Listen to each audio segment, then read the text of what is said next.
Well, good morning, everyone. And once again, welcome to another live this morning. And it's question and answer Friday. And good morning to you folks. And Lee, good morning to you. Lee had a birthday this week. Happy birthday, Lee. Earl, Maria, Molly, and Wendy. Good morning, Mike from Wawa. Jeanette, Rosa, good morning to you. Jocelyn, Shireen, and Linda, and Jerry, and Steph, good morning. Steph, how are ya? Steph asked the question this morning, and I'll answer it. Andrea, Fran, and to Barbara, Maria, Donna, good morning to you guys. Lucilla, and Sarah, and Tara. Hey, we're getting lots of ahs. Helena, and Nicole, and Renee. Good morning to you guys. Appreciate you coming on. And Nick from our staff is on this morning. Good morning. Zian. Bonjour, Zian. And Jerry and Andrea and Regina, Yolande. See, Yolande, I waited for you this morning. Okay, good to have you guys on. I'll come on afterwards and say hello to the rest. So we sure appreciate you coming on. Lucy asked a question. I like it because it gets it means you're thinking, okay? So when we go on the reset or you're eating low carbs and you're not using insulin, what happens to it? Well, it makes me laugh in a way because that's exactly what you want to happen, okay? Because the problems occur when you're using too much insulin. The reason that is because when you use too much insulin, remember, Lucy, I don't know if you've been listening, but I talk about, it's an illustration about a bad neighbor. You know what a bad neighbor is? A bad neighbor is someone that comes to your house all the time and you know, drives you crazy, okay? That's what insulin will do its job right up to the moment that it can't, and that's diabetes. But insulin resistance is when your cells at the cellular level say, you know what, insulin, you're around me all the time. And remember, the more carbs you eat, the more sugar you eat, the more you need insulin. That's when you get a bad neighbor. And insulin resistance occurs. And that's the start of all the problems with food. The vast majority of problems with food is insulin, too much of it. So when you're not using it, what does it do? Well, it just, what do you think the reset does? It sends your insulin on a holiday. And your pancreas goes on a holiday to Hawaii. And it gets refreshed and gets rebooted. Plus your cells. At the cellular level on the reset, your cells get rid of insulin resistance. Now, if you go back and eat the way you become a carboholic all over again, well, you're going to start it up again. But that's how your body works, Lucy. So appreciate the question. Okay, let me get to a few more. Well, this is, I don't know if it's the same Lucy or not, but how much flaxseed? I talked to you the last few days about the importance of flaxseed because it has lignans, and lignans get rid of estrogen. Too much estrogen. Ladies, don't worry about not having enough estrogen. I mean that. I know that, Doc, I'm in menopause. I don't have enough estrogen. Yeah, you do. You got lots of estrogen. It's an imbalance that occurs in menopause. And when you start getting menopause symptoms, that's an imbalance between estrogen and progesterone. I never see women with too little estrogen. Remember everything we talked about yesterday. what we call forever chemicals. They're going to be in our environment for 1,000 years. What planet do you think you can go live on to get away from it? You can't. So what you do is got to protect yourself. This is why, even on the reset, I'm allowing flaxseed to be used like a supplement. So put it in Dr. Martin's Perfect Smoothie. Okay? I like it. 1 to 2 tablespoons a day. Men, for prostate, get that estrogen down. Get the estrogen down. Okay. Terry's asking about magnesium, oxide or citrate. Well, it's a good question. Let me explain the difference, okay? Oxide has more magnesium in it. It's a bigger molecule. So when you see on the label magnesium oxide, it has more magnesium in it. Problem is, you're not going to absorb that magnesium, not as much. You'll absorb some of it. The best form of magnesium is citrate. Citrate is the most bioavailable of all magnesiums. And, you know, I mentioned this to you before. The problem with our citrate is already chelated, meaning that it's already been broken down so that your body absorbs all of it and rapidly. Okay, that's what chelation is. It's not spelt with a K, it's C-H-E, chelation, okay? So it's chelated. And that's why magnesium, I love magnesium citrate. That's my favorite. Kathy's asking about, well, if I'm a diabetic, can I take magnesium? Well, of course. One of the deficiencies in diabetes, type 2 diabetes, is magnesium. Yeah. And then someone was asking about, Jose's asking about cinnamon. Well, the reason I'm bringing it up is because of diabetes. Cinnamon acts just like metformin, Jose. And we use it in our insulin formula. Cinnamon is fabulous. Like if you want to sweeten up something, use some cinnamon. You can put it in your coffee if you want. It actually helps. Well, coffee actually works like metformin. Metformin is a diabetic drug. That's why I always tell people, drink coffee with your meals. It'll lower your insulin response. Cinnamon is good. It's a spice. It's natural. And I love it. Nothing negative about it. Okay? Andrea's asking the question. I never heard this before. But apparently Andrea, when she was a little girl, used to suck on coffee beans. I never heard of that. First time, Andrea, for everything. And that's the first time I've ever heard of anybody sucking on. No. Do I have to tell you how much I love coffee? I promise you next week, we are going to do a show on coffee because there's a new study that came out. I want to teach it next week. It is fabulous. And then I'll go over why I love coffee so much. It's the real vitamin C. And by the way, I'm not joking when I say that. You guys think I'm joking because I eliminated vitamin C, the other vitamin C. And in the Martin Clinic alphabet, I put coffee there, the real vitamin C, but I mean it.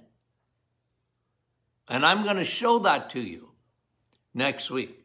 So can she chew on coffee beans? I guess so. I don't know. I've never done it. I drink coffee beans. I don't chew on them. But I don't know, Andrea. Maybe I'll try it. See. Can't hurt you. Okay. Okay, this is a question. I think it's Sherry asking. Friend, this is for a friend who has gut issues for years, and she thinks probiotics won't get into her gut, but will go into the bloodstream. Well, look, your body is unbelievable how it works, okay? So when you take bacteria, you're taking 50 billion or whatever. Let's follow our capsule of probiotic. You take probiotic. What is it doing? It's replenishing the bacteria, especially in the small intestine. See, that's the problem with probiotics. They got to get past the stomach. You want them to get past the stomach. You don't want them, although some probiotics, some of the bacteria will be in the stomach. There's nothing wrong with that. They're on your side.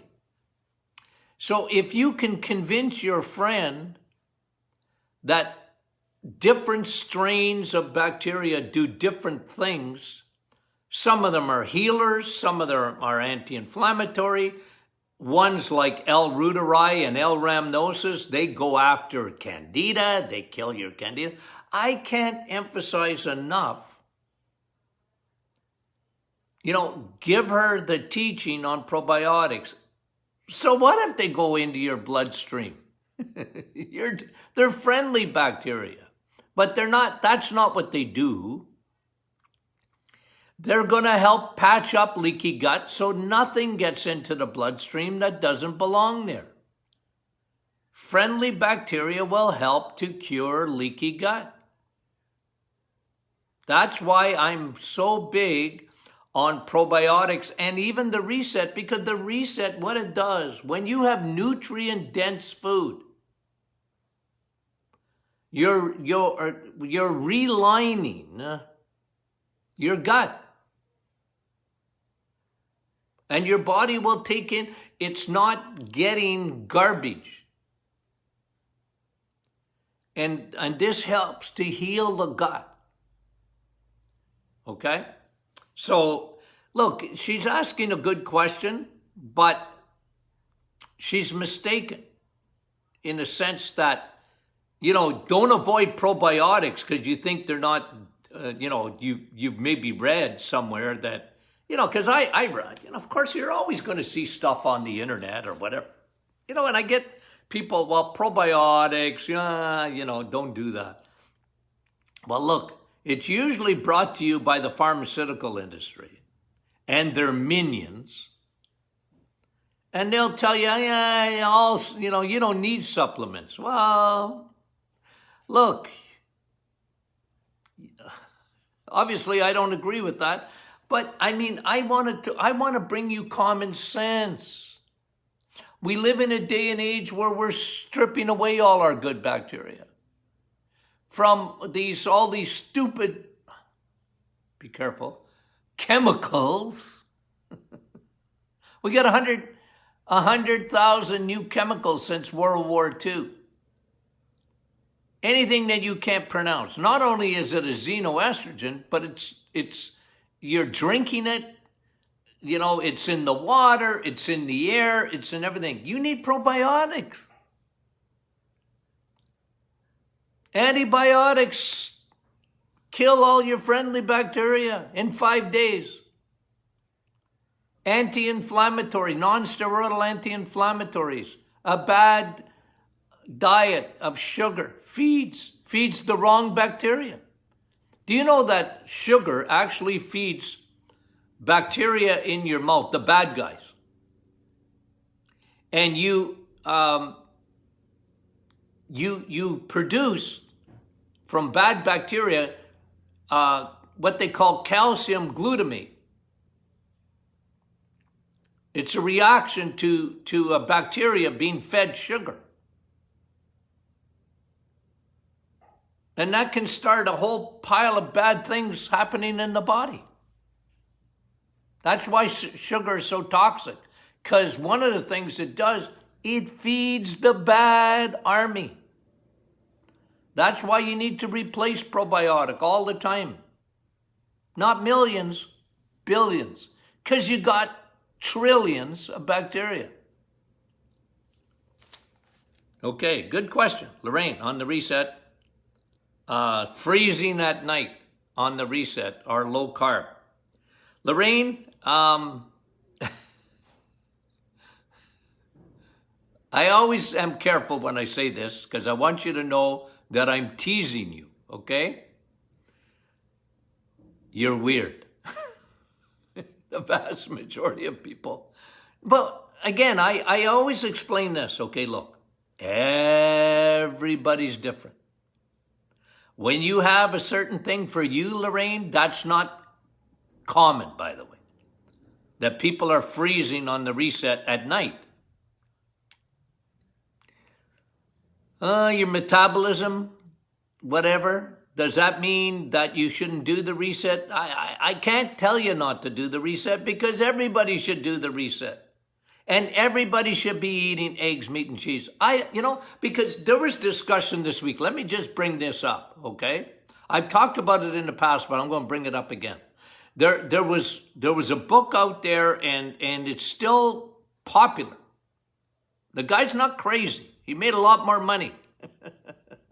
I think I told you the story where I introduced a book in the 1990s on chronic fatigue syndrome, and we happened to be at the biggest natural health show in Anaheim, California. It was done every year except last year because of COVID.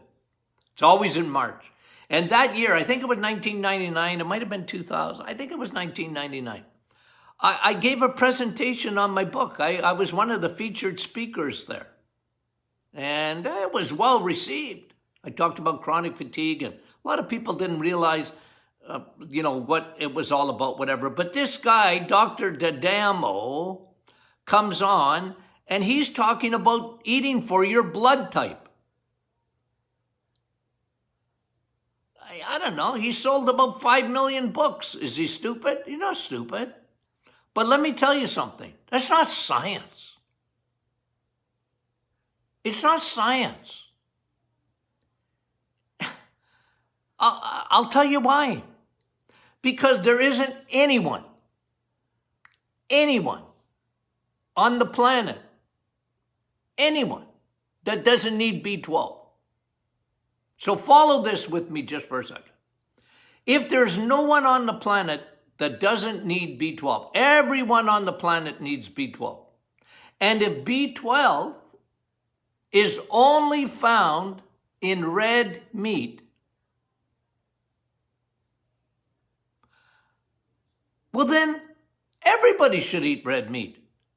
True or false? True. Now, seriously, guys, think about it. So if there's a book out there that says, well, you only, red meat, if you're type O, that's going to be, you need red meat. No, everybody needs red meat. I don't care what type you are, of blood you have. I know, like some people said, well, I tried that and I felt real good. Well, good for you. I got no issue with that. But it's not true. You got to eat for your blood type. No, you don't. You don't even have to eat for your metabolic type. Here's what I'll tell you is consistent with everybody. It's consistent with everybody. You need to eat from the animal kingdom. Now, if you decide not to, for whatever reason, you're a vegetarian or you're a vegan or you have religious reasons or whatever reasons you want. The only problem you're going to have with me, it doesn't mean I don't respect you. The only problem you're going to have with me is I don't agree with you. No, Dr. Martin, I don't eat anything with eyeballs. I feel sorry for you. Cows eat grass so that you can eat their meat.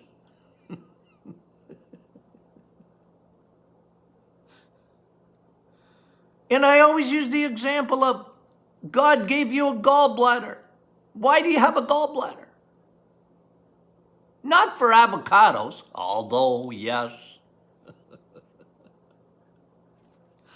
No, but seriously, think about it. Why do you have a gallbladder? Well, a lot of you women don't have a gallbladder. You know why? Because you were living on chicken and salad. You didn't use your gallbladder. Use it or lose it. A lot of women lose their gallbladder. Men, a little bit, but they don't use it. They use it more. No, but seriously, guys, that's me, okay?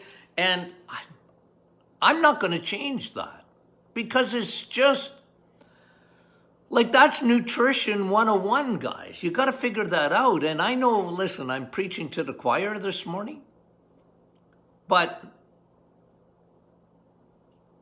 you know, and I always tell vegans and vegetarians, well, look, if you're not going to eat it, then you better take a supplement. You're not getting those B vitamins, especially B12. You get a little bit in cereal and all this and that. That's for mice.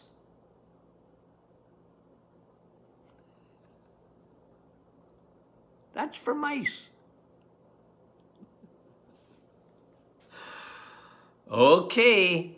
Okay, they're good questions though. I like it. I like that on the our private Facebook group. People are putting stuff up, and this is I read this book, Eating for Your Blood Type, and I know, but you're not going to get me to agree with it. And if you're an exception, like there's always exception. Lorraine is on the reset, and she's freezing at night. Why is that? Well, it's your thyroid, but why? Because somebody asked this on thyroid, okay? Lori's asking. Almond milk on thyroid. Like, can I say something? Lori, why are you drinking almond milk?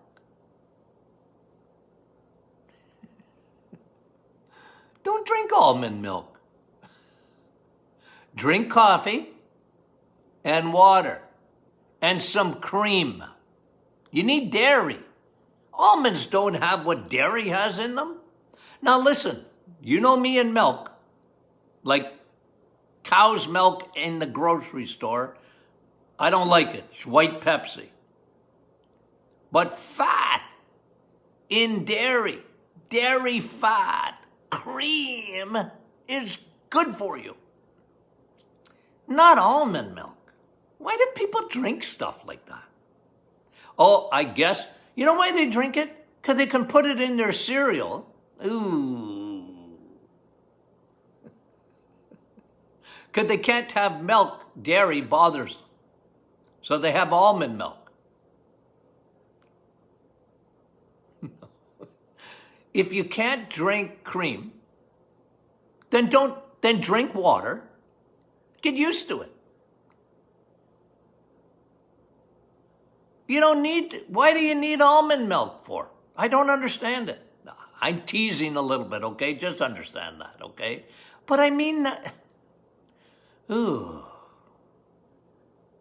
Like I go to the grocery store and I see soy and I see almond milk and I see coconut milk I like better, okay? But I'm big on, don't drink unless you're putting it in a smoothie. And even then, you know me and Dr. Martin's Perfect Smoothie. It's perfect. I guess I'll allow you to have almond milk, not on the reset though. You gotta have cream. But if you can't take cream, there's some people that can't. I feel sorry for them, but some people can't. Okay. But these are all good questions. And and Lori's second part of the question, can you reverse hypothyroid or Graves, which is hyperthyroid, or Hashimoto's or whatever? Those are autoimmune. Yes, a lot of times you can. The reset. Remember, your thyroid is a puppet. The thyroid doesn't act independently. There's a lot of things that go on in your thyroid. Your liver's got to be healthy for your thyroid to work properly. The hypothalamus in the brain, don't feed it bad food because that can throw your thyroid off. Your gut can throw your thyroid off because of T3, conversion of T4 to T3. Remember, T3 is the thyroid hormone that your thyroid needs. You don't make a lot of it. It's a finicky thing. So there's a lot of things that can throw your thyroid off. Lots of things can throw your thyroid off. But remember, thyroid is made and carried in the body with cholesterol. Cholesterol is only found in animal eggs, meat, and cheese. You need cholesterol for your hormones. Okay. Dewanti, I don't know if I pronounced that right, asking about Bell's palsy. Well, that can come after a viral, and you get a sort of a semi-paralysis in the muscles of the face. It's often after a virus has attacked the cranial nerves, and immune system get that elevated. You see, it's like COVID. And all the stuff that they're talking about with COVID, you know me. I've talked to you folks about your immune system. They're talking about, washing your hands and wearing a mask and wear 2 masks or wear 3 masks. Okay. Social distancing and all the stuff. But I'm talking to you personally about you take responsibility, get your immune system working the best it can. And any virus,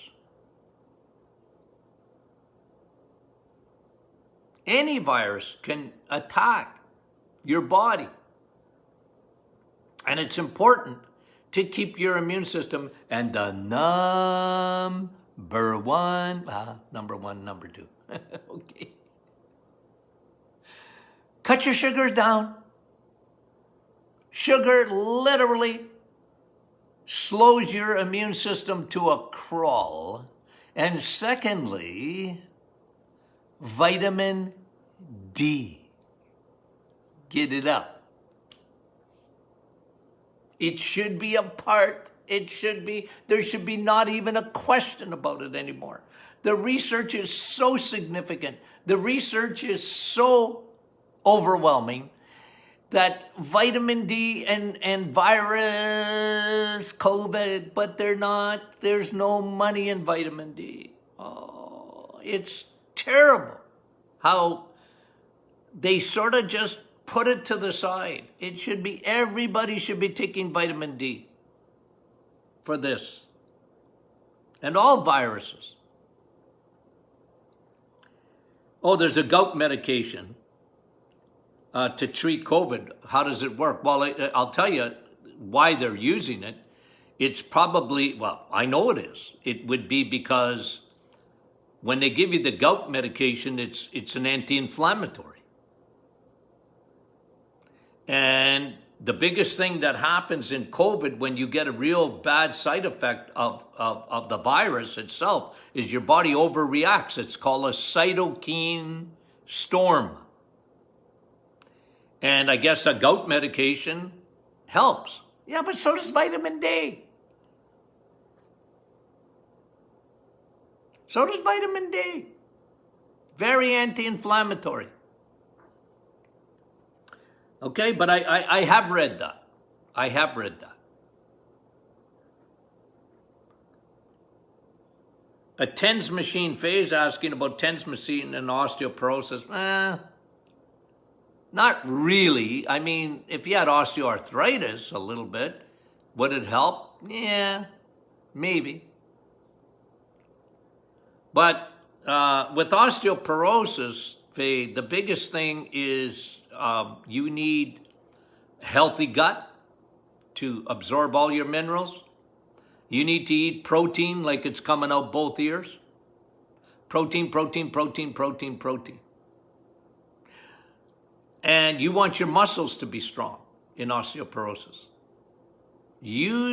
Because your muscles, the problem with osteoporosis in a vast majority of people is sarcopenia, which is muscle weakness. Keep your muscles strong. Ladies, you need to do resistant training. And I don't care how old you are. That is what your bones want. Plus good food. Eggs, meat, and cheese. Why? Because you get all your amino acids. There was a study on sarcopenia that came out, talked about leucine. Leucine is an amino acid. Guess where it's found?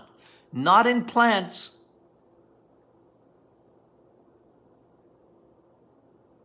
No. It's found in eggs, meat, and cheese. You want strong muscles? Eat protein. Yeah. You want strong bones? Eat protein. Protein. And fat. And lay off the carbs. There you go. There's your answer.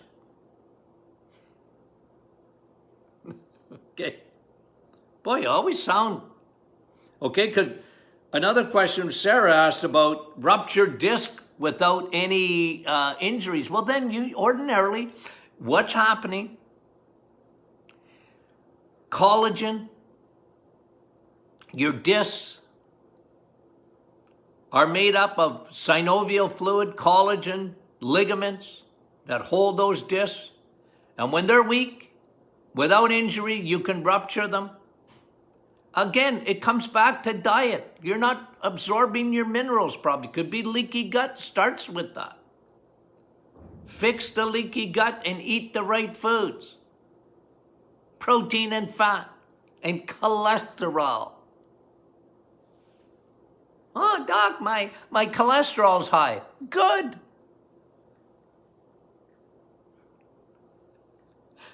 Every day when you send me your blood work, Doc, my doc said my cholesterol's high. Well, that's what I'm aiming for.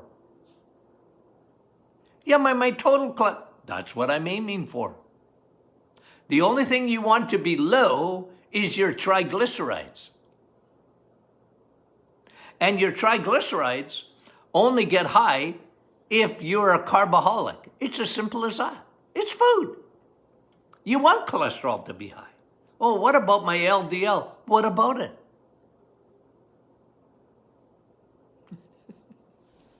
The biggest scam in medical history, the biggest scam in medical history has been this whole cholesterol hoax.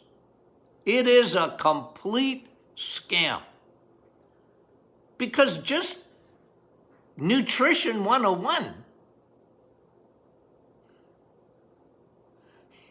your body don't even trust you to make enough cholesterol. God gave you a responsibility to eat 15% of it. Now, you're not going to drop dead immediately if you don't eat cholesterol. But you're on your way to being very unhealthy. I'm sorry to tell you that. Because even your fat-soluble vitamins, think about them. Think about this. You know what they do with vegan children? Here's what they find. They're low in vitamin A. They're low in vitamin D. They're low in L-leucine.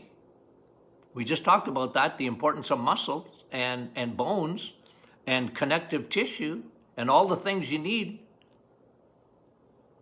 They're low. They don't get the fat-soluble vitamins like vitamin K2. You don't get it. It's in the animal kingdom. It's in butter. It's in cheese. Oh, Dr. Martin, what about cheese? I thought it was no good for me. Who told you that? How can it not be good for you when the highest source of vitamin K2, which takes calcium out of your bloodstream, puts it into your bones. Osteoporosis.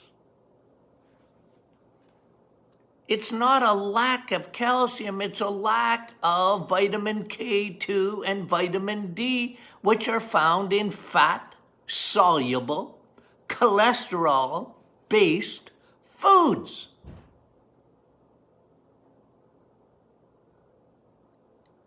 Get it? I'm going to have to go for a walk again because I don't have a phone that tells me to breathe, but it would be telling me right now. No, I get uptight, guys, but I can't help it. Okay. You made your point. Wendy's asking, oh yeah, how do I increase, like, if stomach problems, most of them, are caused by low acidity in the stomach, how do I increase my acidity? Well, change your diet, number one. Usually with low acidity, now you might be missing enzymes, your pancreas might not be working properly, your gallbladder needs to work properly, okay, to emulsify the fat, and your stomach acidity, and 95% of the time, if you just change your diet, get off the crappy sugars and the crappy carbohydrates, you get rid of acid reflux. I've done that 1,000 times, more than that with patients, okay? Now, when you don't make enough acidity, like I got no problem with taking a little bit of apple cider vinegar or whatever before a meal. I love digestive enzymes, okay? Because I think even Steph was asking, since the reset, she's been burping a lot, getting a lot of gas. Well, I think in there, I'm just going to suggest, Steph, with you, that you probably you're activated maybe an H. pylori, which is a bacteria that sits in your stomach with everyone, really, and then it can get activated. And just stick to the plan. Maybe up your probiotics a little wee bit. And you're going to kill that thing off, because a lot of times that's what happens. You get a parasite or a bacteria that gets activated, okay? And that can give you some digestive, some acid reflux even, okay? As your body tries to fight that off. Up your probiotics and up your enzymes, up them, okay, to fight that off. Oil of oregano is in our digestive enzyme. I put it right in our digestive enzyme because oil of oregano, you guys know me in oil of oregano, it is tremendous, okay? And it's the greatest natural antibiotic, antiviral, antifungal, antiparasitic that you can get is oil of oregano. Nothing on the planet is as strong as that. That's why I love it so much. It's clinical experience over the years, okay? So look for that, Steph, and then, you can up your acidity if you want a little bit, Wendy, with taking a little bit of apple cider or balsamic vinegar, just a little teaspoon or whatever, a couple of times a day. Sandy's asking about triglycerides in soap. She makes soap with tallow. Yeah, but that's not going to elevate, Sandy, your triglycerides in your body. Okay? So, like you see the word triglyceride, you think that's bad. It's only bad if it's circulating in your bloodstream. And that comes as a direct result of all the carbohydrates that are being stored in your liver. And when you get the liver gummed up, your body will send those, that fat that comes from sugar, crappy carbs, fat in the liver. See, fat, let's say you have 100 eggs this morning. Okay, 3. You have eggs that don't make fat in your liver. Sugar makes fat in your liver. And when you make too much fat in your liver, it sends it into your bloodstream as triglycerides. Fat doesn't convert to fat in your liver. Sugar does. Fat don't make you fat. People don't get fat eating eggs, meat, and cheese. They just don't. Now, they might not lose weight. Most do, but some don't. I never made the reset for weight loss. I know it's one of the great results of it, but that's not what it's for. It's to fix metabolic syndrome. I made it to get rid of insulin resistance, to lower your triglycerides, to up your cholesterol, your HDL. That's 100%. Get rid of your visceral fat in your body. Empty your liver. That's metabolic syndrome. That's 88% of the population are unhealthy. Okay, let me go through this fast. Sheila, easy bruising.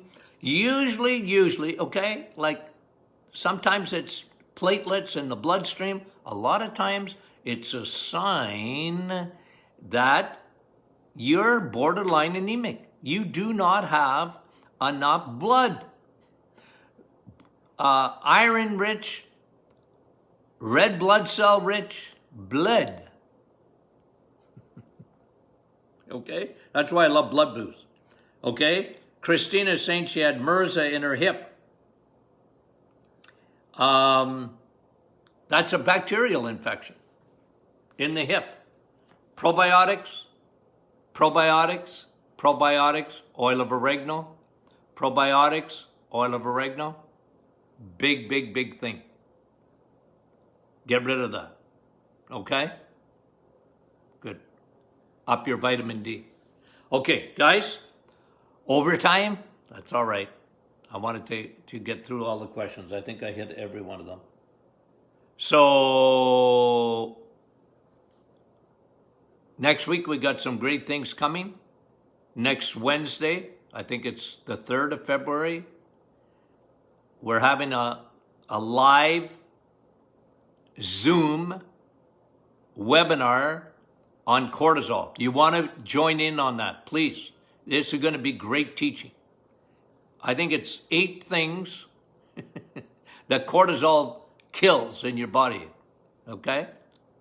So you want to get this. It'll be a great teaching. Tony Jr. and I are going to do that next Wednesday, 6 p.m. Eastern. Sign up for it, okay? Sign up for it so that you get the pass to get into the Zoom, okay? Don't ask me how it works, please, okay? Ask the girls.